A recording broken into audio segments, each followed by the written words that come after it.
Salutations friends, welcome back to my channel. Today's video is going to be another fragrant first impressions. And today's first impressions is going to be on the fragrance from Montale Paris, and it's going to be on Dark Purple. So if you'd like to know what I think about Dark Purple and also my final thoughts on last week's fragrance, which was Palermo from Byredo, then keep watching.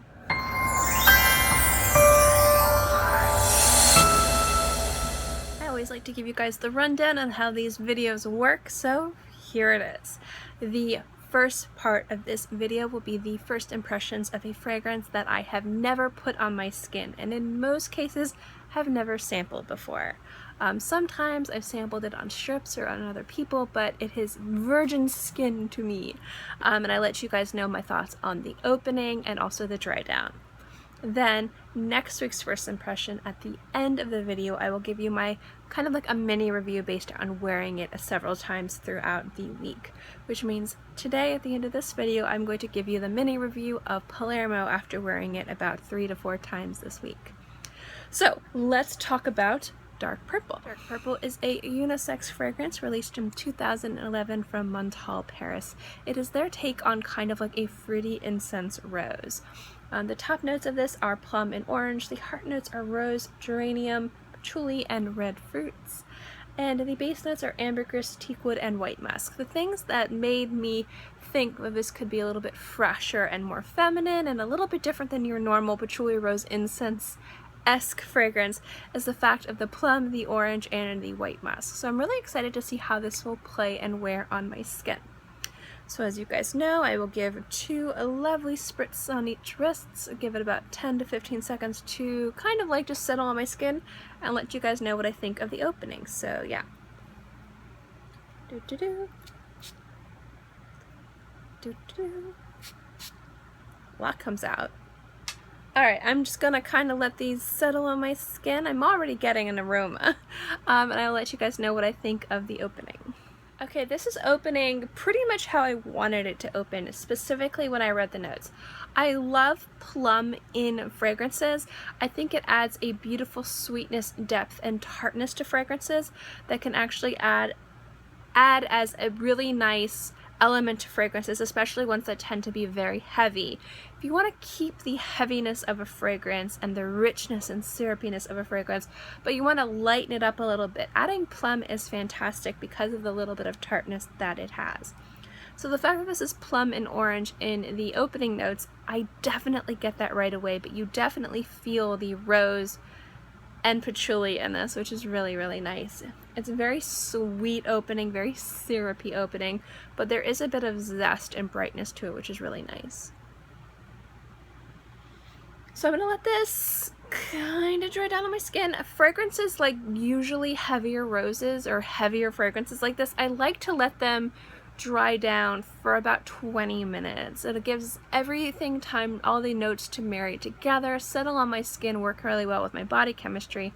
Because if everything doesn't settle down, you get one note and it's patchouli rose, and that is so easy to, I get nose blind to it because I love patchouli roses and I have so many. They all kind of smell the same at a glance, but if you actually like sit and think about them, you can tell the differences and really see the complexity in each of them, which is nice.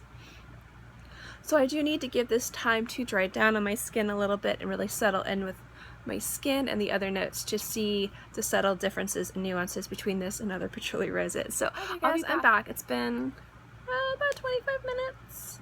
About 25 minutes. It's I feel like now is the perfect time to let you guys know about the dry down. The opening notes, the opening has settled down very drastically. You still get the plum and orange, but it is not nearly as apparent as it was in the beginning, which is what I expected. You still, I think with this, a lot of times with patchouli rose combinations, it's an equal part of rose and patchouli, but what I'm getting is a lot of patchouli and a mix of everything else. Definitely rose is the second note I can easily pick up, but I'm getting a heavy patchouli note on this, which is really nice. I get a little bit of brightness from the orange still, and the white and musk and the woody notes in this are now starting to come out, which is really, really nice. and it's playing to really intensify the patchouli note. It's kind of elevating that note above the other floral notes, which is making this a little bit different than other patchouli rose notes. But at a glance, like at a quick sniff, if you were walking past someone or you're just smelling the cap of a bottle, this does smell like your other patchouli rose fragrances. It is a little bit more feminine because of the fruity notes, and that's making it a little bit sweeter, closer to the more jammy side of a rose fragrance. But I think that the wood and the musk and the patchouli in this are what's really elevating this above other patchouli rose fragrances. So I like this fragrance a lot. You guys know I love jammy rose fragrances. I love patchouli rose fragrances. So I knew I was going to at least appreciate this fragrance. But when it comes down to other patchouli rose fragrances, at a glance, at a quick sniff passing by, this does smell like others. This does kind of remind me of calligraphy rose. This does kind of remind me of rose flash, and a little bit of the Lancome's Midnight Rose, Trésor Midnight Rose, that flanker, and even a little bit of Evening Rose from Erin. They're all kind of like bunched up together, and they kind of, there's little differences between all of them, but they're all very similar, and this is definitely fitting in with that category. Now, is it so different with the notes of plum and orange and wood and musk to differentiate it from those other ones? I'm actually going to have to think about this for a little bit. I'm going to have to wear this a bunch of times and maybe wear one side this fragrance, on the other side the one I think it's closer, and see if I can tell a difference, because I know that Montale is a fantastic house and a lot of people really enjoy them. It's a love or hate with me. Either I love the fragrances so much or they just don't wow me. This one I'm actually really digging, but if I'm going to review it for you guys, I'm going to review it against other fragrances in the same category. So since you can get something like Calligraphy Rose for $50 on FragranceNet, or spend full price on Towerville's Rose Fresh for $63, would you pay double the price for this? So that's how I think I'm going to be reviewing this next week, is how it compares to other kind of more incense rose, patchouli rose fragrances. But I will say so far I am really enjoying this fragrance. It has a richness and a syrupiness to it. I love the slight tartness from the plum and the brightness from the musk and the orange that seems to still be there. Well, the orange specifically, because it's an opening note. So I do like that it has this a little bit of an original twist on a classic fragrance that I have a lot of. So I'm excited to see how this one wears. So yeah, that's my thoughts on Dark Purple. So yeah, it's nothing groundbreaking, but it does have enough of different elements in it to be something that does stand out. Just kind of wanted to throw that in. I'm not bashing it. I really like it. But it does smell very similar to other fragrances in the same category, so I just kind of wanted to throw that out there. Okay, so Byredo Palermo. That fragrance I loved, but the issue I had with it in the beginning was that the opening was this beautiful citrus mixed with this amazing ambrette flowers, and the citrus went away after about 10 minutes. And I was left with this ambrette flower fragrance, which although I adored, and I love ambrette, you guys, I like ambrette notes and seeds and flowers and fragrances, it's amazing. I think that fragrance really shined in the opening just as it started to dry down. Now, overall, I loved it because of the ambrette, but that specific fragrance, I wish there was more citrus in it. I wish that I maybe got a touch of rose, because on my skin I didn't get any of the rose.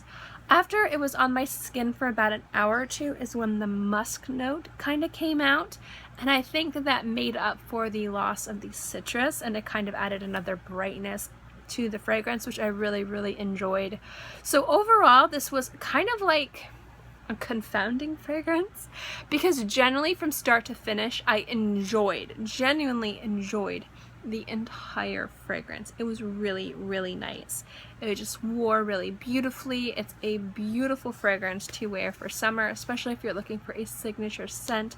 It was perfect in the heat and humidity, but every single element of it, I wanted a longer time with it. I feel like it's kind of like you run into a friend you haven't seen very long and you want to like talk to them for hours, but you only really have a chance to like grab a quick cup of coffee because you both have busy lives.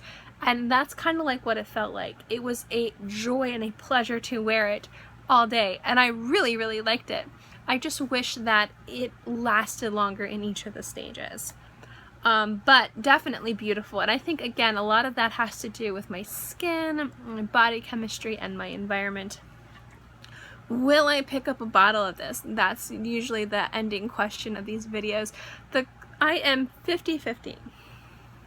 I don't know if I will pick up a bottle of this because I want one thing or another from this fragrance. I want the citrus with the ambrette flowers, or just the ambrette flowers, or the ambrette and musk. But since it kind of like has a very interesting journey it takes you on, I don't know when I would wear this fragrance where it would be appropriate for me, because you can wear fragrances whenever, wherever, but like when I wear fragrances, I kind of think about how I want to smell that day. And this journey is so up and down, kind of like a roller coaster. I don't know if I would reach for this that often. Now, I would probably most definitely purchase like a travel atomizer of it or a decant of it, because I did love it, and I do think it is definitely worth wearing, especially if you like this fragrance. It is a beautiful fragrance. I don't know if my heart could take losing and gaining so many different things throughout the day with this fragrance. So as of right now, I don't know if I would buy a full bottle of it, but I think if I didn't have a bottle of it, I would want to wear it more frequently, because I'd be like, oh man, that was so nice, I want to smell like this. But then if I had a full bottle, I'd be like, when am I wearing this? It's like one of those kind of like things. It's a beautiful fragrance, definitely a fantastic fragrance from Byredo. I just think on my skin, it's too much of a roller coaster to think about getting a full bottle, but I would probably definitely seek out a decant or a travel size of this if possible, because I would definitely want to wear this because it was really, really nice. I just kind of wish the citrus lasted longer than about 10 to 15 minutes on my skin. Probably if it lasted like maybe like an hour or two, I'd be like, okay, most definitely, absolutely. But it is a beautiful fragrance, and I did really enjoy it. And I also think it is signature scent worthy, because the ambrette flower is such a unique take on a citrus summer fragrance. And I love that it just is, it's there. It's not in the back, you're not wondering what that smell is. I get a lot of ambrette flower in this, and I love it for that. But I do love the bitter orange and the bergamot with this, and the musk, and it's a beautiful fragrance. I just kind of wish it was more linear and less like this. But even the down points of it are still beautiful fragrance, and I liked it. So it has me confounded and confused, and I do love it, and I will probably definitely seek out, again, a decant or a travel size. And if I can't find those, I'll probably end up purchasing a bottle of this, because it is really nice. So that's my thoughts on Palermo. Thank you guys so much for watching this video. I hope you enjoyed it. As you guys know, at the end of the video, I like to just quickly recap. Dark Purple, I liked, still like it. Still like it. It just reminds me a lot of other Patchouli rose fragrances. It does have the orange and the musk and the wood that makes it a little bit different. So I like it a lot, and I like fragrances like this a lot, but it is very similar to other Patchouli roses, so I'm going to wear it throughout this week and maybe do a comparison side by side with other Patchouli rose fragrances that I like, to see if I can tell the difference, to see if it's worth paying the little bit elevated price point than other Patchouli rose fragrances. And Palermo, I adored so much, but I liked the opening, the dry down, and then the ending of the fragrance were three completely different experiences, and it was just kind of like and although I enjoyed each of those experiences very much, and they were very beautiful and stood loud and proud on their own, I do kind of wish that it was a little bit more linear and less all over the place. Also, projection and sillage for Palermo. Projection, which is sillage, was pretty good, about arm's length, which is really, really nice, and longevity was about 8 hours, so that was awesome. But those are my thoughts, and again, next week I'll give you my final thoughts on Dark Purple. As always, if you guys like these fragrance first impressions videos or fragrance reviews or any of this type of content, remember to give this video a thumbs up. It lets me know to continue doing videos like this, and also don't forget to subscribe, because it's free, and I'm free, and I put out new videos every Monday through Friday, and sometimes on the weekends as well. So I'll always have something for you to watch. In any case, I hope you guys are all happy and healthy. Have a great day, month, year, whatever. And I will see you next time. Bye!